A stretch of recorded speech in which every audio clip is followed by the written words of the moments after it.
Welcome to Your Intended Message, the perfect place for leaders and promising professionals who want to convey the intended message for greater success. Every week, we interview experts who can help you communicate more effectively, whether that's one-to-one, one-to-few, or one-to-many. And perhaps the most important conversation, one-to-self. I'm your host, George Torok. My guest today is Elsewine Rietveld. Here's 3 facts I think you should know about Elsewine. 1, she calls herself a former deer in the headlights when it comes to public speaking and speaking on camera because she just froze up in front of the audience and the lens. 2, she's from the Netherlands, and as well as Dutch, she's also fluent in English and German and sufficient in the Swiss German dialect, which is different from regular German. Her big dream is someday to live in the Swiss mountains, where she worked as a student for a few summers. And her 3rd fact about Elsewine is that she is an author, a new author, and she has recently published her first book in English. It's called Get Comfortable on Camera. Elsewine, welcome to Your Intended Message. Thank you for having me here, George. I'm really pleased to be talking with you today. Delighted to be talking to you and reaching all the way out to the Netherlands from Canada. Get comfortable on camera. Now that's, and I find it probably reassuring to know that it's just not people here in Canada or North America that have trouble speaking on camera, that there are people in other parts of the world who also have this difficulty, anxiety, fear of speaking on camera. Why do you think it is that we are so afraid of talking on camera? Yeah, that's an interesting question. I think there are a few elements to it, and for some people it can vary a little bit what it lies behind. You know, the psychology behind the fears could vary for different people, but I think a big element is sort of the feeling of permanence, like it is recorded and then people can always watch it. It's sort of like it's set in stone. Once it is recorded, you cannot change it anymore. So that feeling, plus for me, what was the case when I started out making videos, and like you said, I was just like a deer in the headlights. And the very first time I had set up a tripod, put on the camera, and then I walked out of the room. I was too scared to even press record. And at that point, I had the camera lens pointing at me, and I had a feeling that 10,000 people would be watching me. And I know it's irrational because, you know, it's not. And maybe you create your first video and you put it out on Facebook, on LinkedIn, and maybe 5 people see it. So rationally, you know it. And I was thinking, starting with creating an online course, so that you only people who buy it would see it, basically. But still, it felt as if at least 10,000 people would be watching, and that felt so scary. So I think that is, yeah, that is something that could play a role. And maybe because we see a lot of other people as well, and some are really, comfortable on camera and okay, which can enhance the feeling like they can do that, but I can't. You know, it's okay for all the actors, and those are really experienced, but it's really not something I can do. Now you've got past that first freeze up that you had, and what did you do that helped you get from the deer in the headlights to the star just seeking to talk to 10,000 people? Yeah, that's an interesting question, George, and I knew I needed help. So of course you can do it by yourself, and some people say just do it 100 times, do it 1,000 times. And when you have done 1,000 videos, you won't be scared anymore. Well, some people still are. But I wanted some help and support, like with sports. You know, you need to train yourself and you need to do it a lot, but it helps when you get some coaching and support and training on how to do this better. So I was looking online and I came across this training called Feminine Presence, which really helped you get out of overthinking, be centered, calm and confident when speaking to other people. And then I became a licensed trainer in the method and integrated it with my background as speech therapist and kinesiologist, and actually started working with men more than women. So the feminine element was, for me, less relevant. So it's like a very broad training, and I picked out the elements that were relevant for public speaking and speaking on camera, and then integrated it into my own work, so to say. So I don't know, if have you ever heard of something like this, George, of presence per se? Well, I'm certainly familiar with the concept of presence, but what I find curious about the concept of presence is I don't know how to describe it to someone.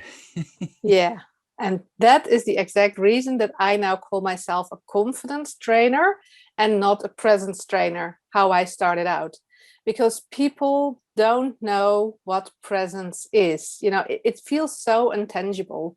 So I talk about, I'm a confidence trainer. I help increase your natural charisma, help you feel calm and confident. Those are things people can have an image with. Like I always say, everybody has charisma. I read an article where they said you either have it or you don't. And it really irked me when I read that, because everybody has it.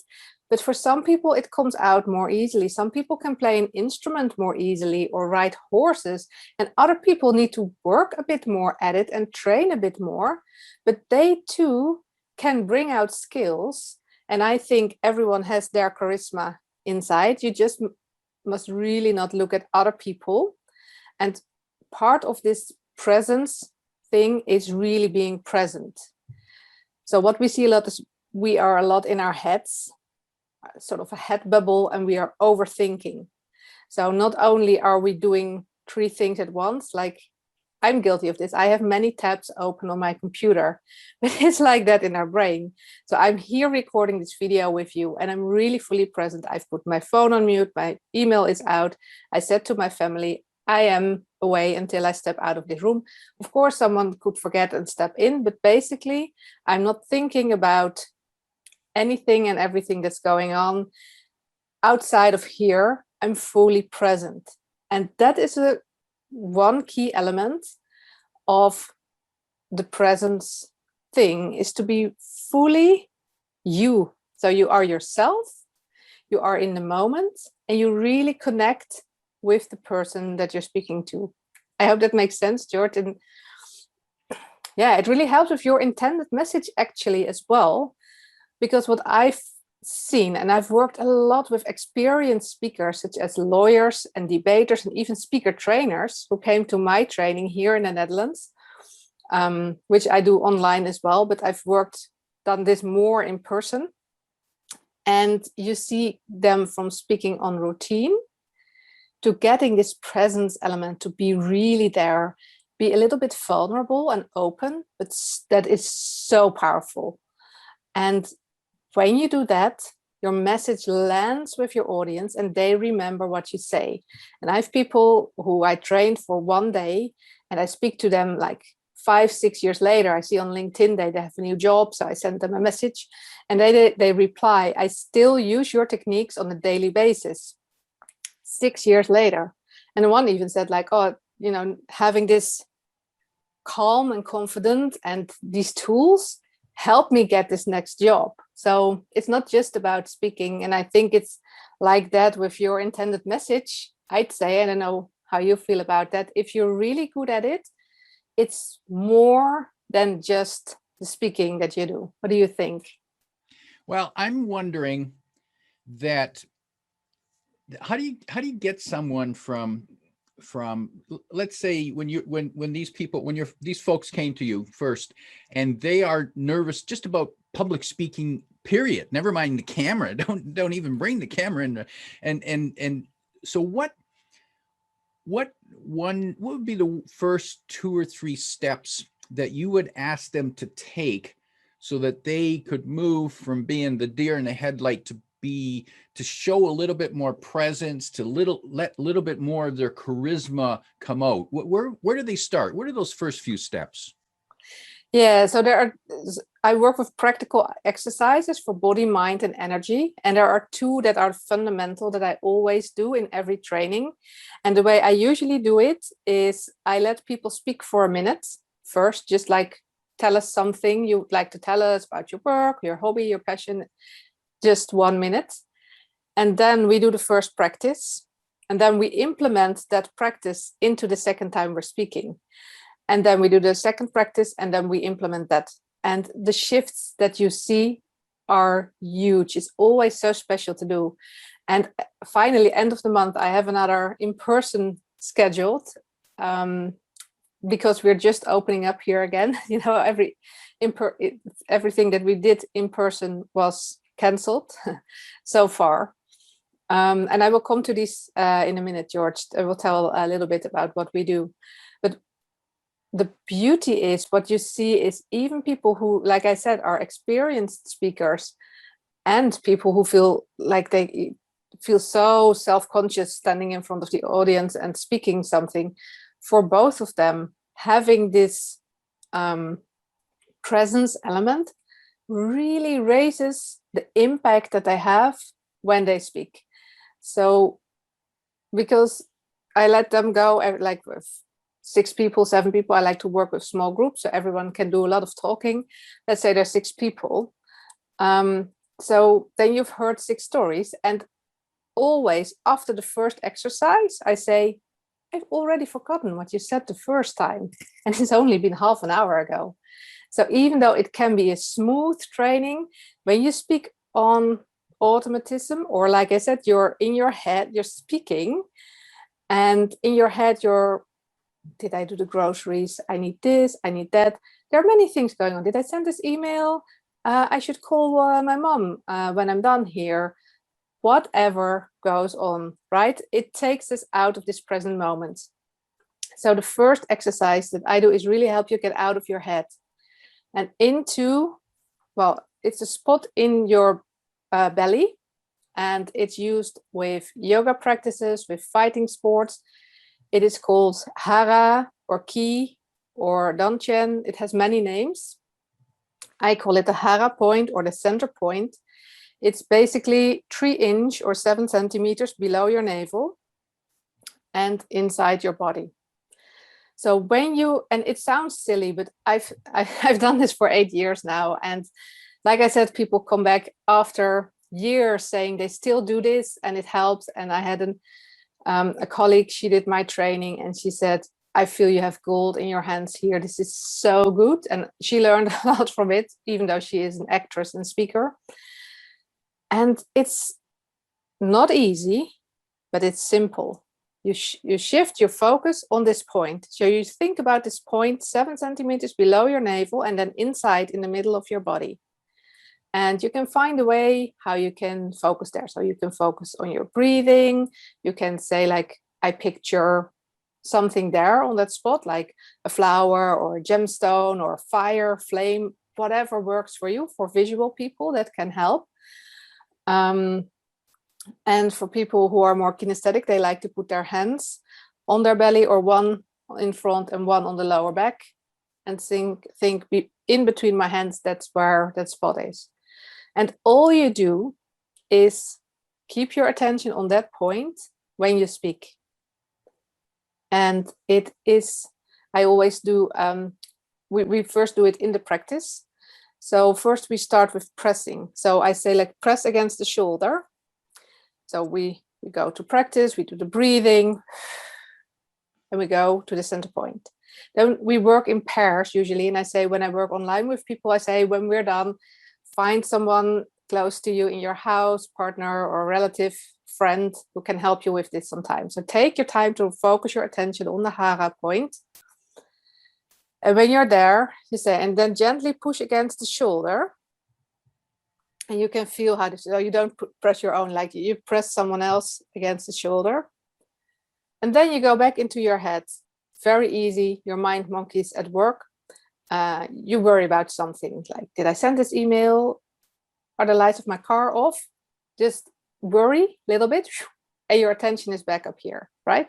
And then you do again the pressing, and you will see already physically you are so much stronger and less quickly off balance when you do this. So when you feel uncomfortable speaking, it already helps you to get out of your head and stop worrying. Why is that person looking funny? Did I forget to say something? Where is this? Where's that? It doesn't matter. Just focus on your audience. You know, you want to something to share with them, your intended message that you're bringing on the stage. That is why you are there. And then just focus your attention. And this takes time and practice. Like I said, it's like a sport. So I've been doing it 8 years, pretty much daily. So I can get there pretty quickly. And when you press against the shoulder, you feel like it's like a rock. And when I shift and all I do is go back and worry about something. And then I'm all over the place. It's a huge difference that you can feel. It's really funny to try out. And it could be that you move a little bit, but you will feel the difference in how solid movement and like total pushover, just blow and they're like going, you know, that's the difference between the two. So to just focus on that point, and at the beginning, you know, and then you stand in front of the audience. Oh, why is that person looking there? Or I forgot my presenter or what have you. And you're up here and it's really hard to get back down there. So like I said, it's a simple practice, but it's not easy. It takes time to hone that skill. But if you do, it makes all the difference in the world. Your message is so much stronger. People remember you, what you said. What comes out is the important part. So you're not rambling as much. Yeah, it's basically almost day and night difference. So that is the first thing. And that is part of presence. Is that clearing it up a little bit, George, what presence is and can do? Is that more clear now? Well, it sounds like a meditative exercise. And I suppose the outcome is that a person, by doing that's simple but not easy exercise, I'm guessing it's calming. More than anything else, it's probably simply calming, clearing their mind of the distractions, which is a big obstacle to overcome. Because you're right, when we're speaking, for sure, but any time of the day where we've got all these distractions in our head. So when we get in front of an audience, whether there's a camera or not, we're thinking of, oh, okay, how come that guy's looking at me funny? Did I forget, you know? And so we've got these extra little voices in our head. So anything that can help our self-talk so that we can be calmer and clear. It sounds like it's worth exploring. So that's new to me. I haven't heard that before. So thank you for that gem. Yeah, and I've worked with a lot of people who either do yoga or some sort of fighting sport, and they know this point so well. So for them, it's a little bit easier. They have like training, they know this point, but they leave it on the mat. The minute they step off that mat, they've lost it. You know, they're back into their head, into the overthinking, and doing that. And you're right, I do have a meditation as well that you can use this point very well in meditation. But I also find it's even more than that. Sometimes people worry, like, what if I forget? But actually, you sort of connect with your core. So every chatter around it sort of disappears, and the center of your message really comes forth. And there's this saying, like, you have this underbelly feeling, like this gut feeling, intuition. So I also find doing this practice brings me closer to my intuition. Sometimes I want to say something, or you're in a meeting and you want to speak up. And I heard so many people who were afraid, you know, they have this meeting and they have an idea, but they don't dare to speak up. And with this, because they're overthinking it, What if they think it's stupid? What if they laugh? What if it won't work? And from here, they just say, hey, I might have an idea. How about this or this?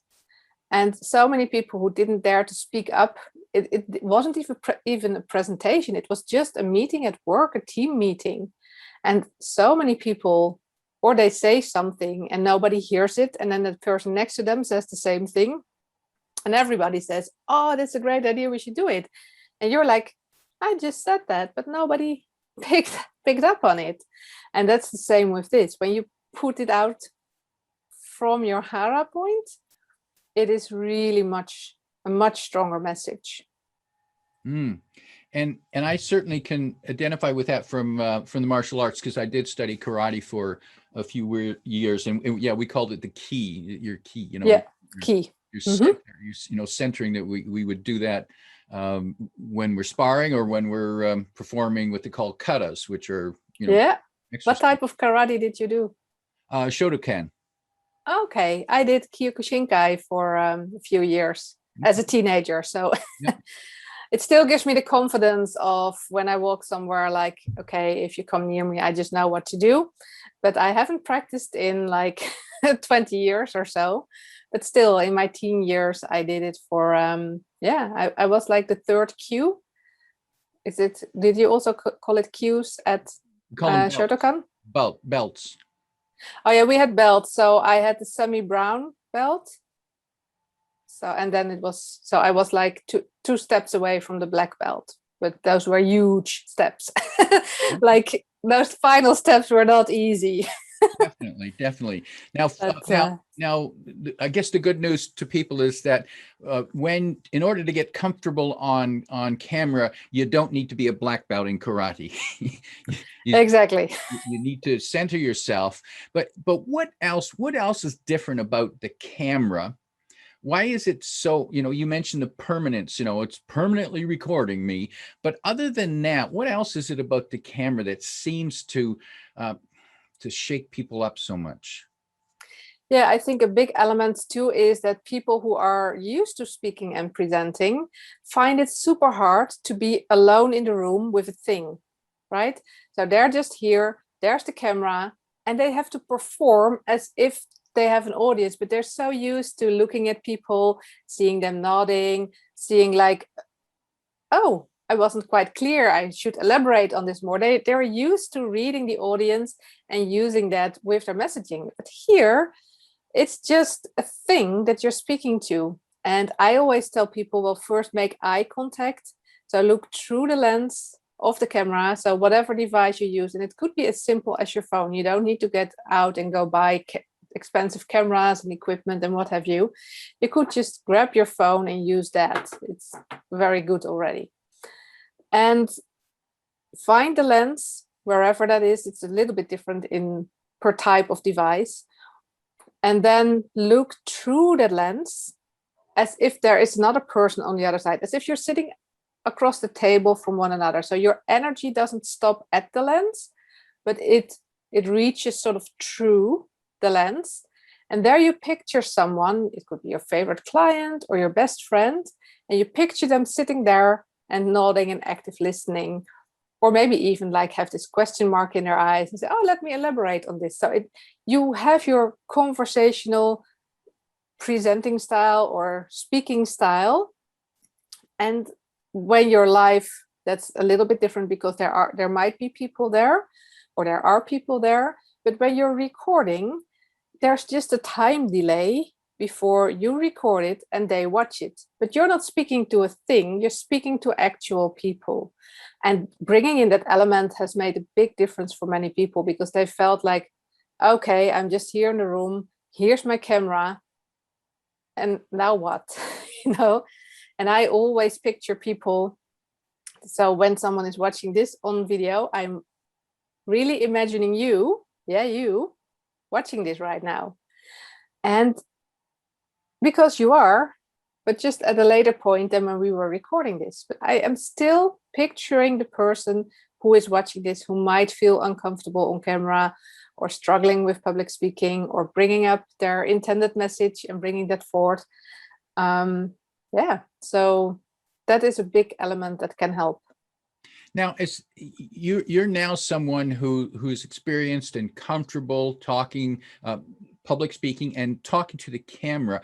Are there ever times when you're talking to the camera and you still experience some anxiety? Does that still happen once in a while? Not really anxiety. When there's a situation that is unusual, I tap into this exercise, and I have more, like there are about 50 exercises that I can tap into, and I use like a few. So when I feel I get into self-consciousness, that's probably more it. Or overthinking. Sometimes, there can be something that's triggering, and I'm like, oh, what if this or this is happening? And well, in my book, I've interviewed people, and one of them is a Hollywood actor that I've seen on the screen, in movies, in series. And he's really approachable, and he does a lot of videos. So I felt like I already knew him. But I sort of really wanted that one to go very well. Of course, I wanted all my interviews to go well, but some of the people I knew a little bit better. So I wasn't anxious. I was looking forward to it, but I did some extra breathing exercises, and took some longer time for me to go back into my center, back into this key point, just to, to be my best self and not get into self-consciousness or overthinking or what would he do. And I'm usually quite okay here as well. Sometimes I've met some famous people, well, local Dutch, small famous people. But, I just talk to them, and they usually like that very much, that you're not like, oh, but I spoke to a friend of mine, and she said, oh, it's so good that you could do this interview. I would just choke up and not know what to say. And that is, so those were sort of like an unusual, a little bit more unusual maybe than other times. So I take some extra time to prepare and really center myself. And I can do, of course, this during. So when I am in a situation, or we are talking here right now, and I think, oh, I'm forgetting, or I would, for example, you say your intended message and you have it nicely in the image here as well. But let's say you don't have it, and I say it a little bit wrong. I say like, it's your proposed message or what have you. Then at a point like that, I don't get anxious, but I do get self-conscious. I get up here in my head. I'm like, that's not the name. What's the name? I totally forgot. Did I say it? And then I'm like, okay, go back. And people who are watching, they won't see a lot. They might see what you sometimes see, is that you feel a little bit more open. So it's only if they see a change, it's a positive one. But they don't see me. Oh, it's actually a funny story. When I just started out doing this, I went networking, and I would close my eyes because I could concentrate better to go to this point, this key point, this hara point. And I was networking, and I felt like, oh my God, I'm too much in my head. So I closed my eyes for like 2, and I was like, oh, I'm going really crazy. Okay, I'm down there. And he said, are you okay? And I was like, oh, I'm doing this really, nobody's noticing this. But it was, my eyes were closed just a little bit too long. It was maybe 2 or 3 seconds. So that was at the very beginning, so like 8 years ago. And I was like, okay, first thing I need to do is eyes open. How can I drop back into this point and keep the conversation going? So that was sort of a funny moment where I felt like, so basically anything could be a trigger, or like something from my youth, or what everybody has their things that sort of brings them into overthinking mode, right? So if I know beforehand it will happen, I do extra work of the exercises. And if I notice it during something, I always take my time to put my feet flat on the ground and go back to that point, if that makes sort of sense. I hope that answers your question, George. If that's it does. And let's tell people about your book, Get Comfortable on Camera. Who's this book? Who will get the most from this book? Well, I've written it with camera shy business owners in mind, because I used to be one. But I know also people who are employed and have to be on camera to present the company, to represent the company. It's also very useful. But the main focus is probably business owners, because they are the name and face of their business. People who are looking for an accountant, who are looking for a virtual assistant, who are looking for a plumber, doesn't matter what your service is. When they really book with you and you want to build that know, like, trust with your audience. And you can do that so much more with video than just through written words, because written language is different from spoken language anytime. And you could outsource the written language to someone who has a way with words, who speaks with you, like, what is your intended message?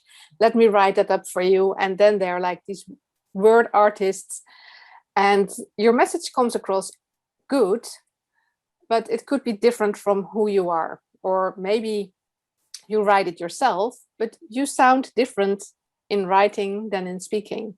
So when you are a business owner, you really need to get out there a lot. First of all, to attract the right people to you who want to work with you. And there will be people who won't like you, who won't like your facial expression, your voice, your accent, the way you speak, the way you move. Just, there's no click. It's nothing wrong with them, nothing wrong with you. You are just not for one another. And it saves you both such a lot of time when they find out by watching maybe just the first video or a few videos. And then they're like, nah, they're not for me. I'm going to look for another accountant.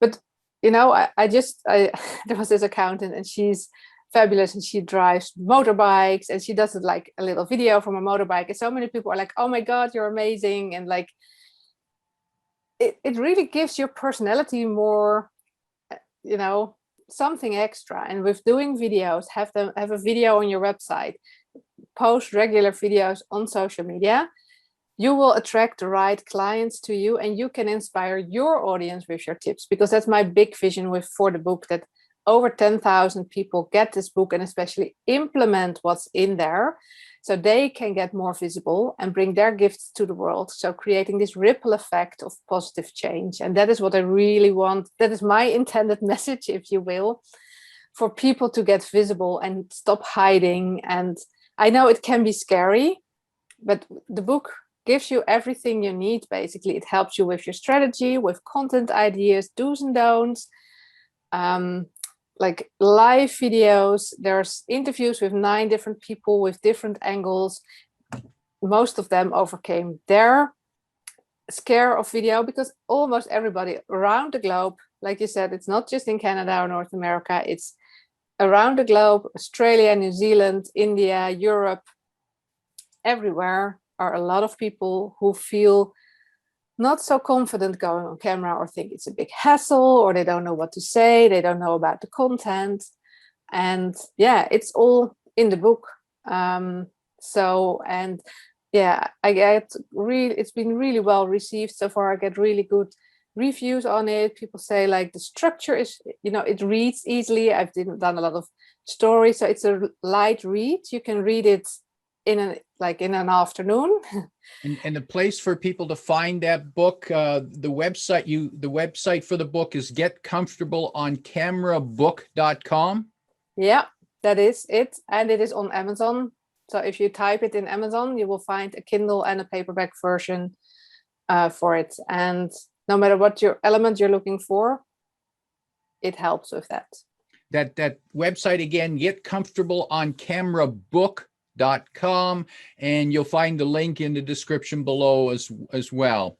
My guest today is Eslewine Rietveld, reminding you, when you want to get comfortable on camera, to trust your gut and tap into your key. If you like what you heard, remember to like, comment, and share this podcast. Come back every week for more practical insights to help you convey your intended message. I'm your host, George Torok.